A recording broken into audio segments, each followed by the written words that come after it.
మన అదృష్టం. అంధకారంలో ఉన్నటువంటి మన జీవితాలని వెలుగు తీసుకొచ్చే వాళ్ళే నిజమైన గురువులు.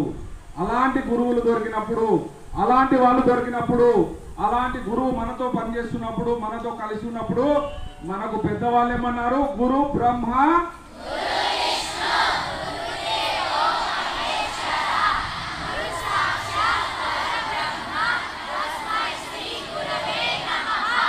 గురువే దేవుడు, గురువే దైవం.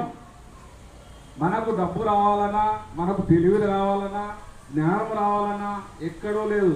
ఇలాంటి గురువులు మన దగ్గర ఉన్నప్పుడు మనం ఒకటే ఒక పని చేయాలి. గురువు మన దగ్గర కనబడినప్పుడు మనం రెండు చేతులు జోడించి ముందు వారికి నమస్కారం చేయాలి. ఏం చేయాలి? గురువు, దైవం అన్నీ కూడా మనకు దేవుడు డైరెక్ట్గా రాలేక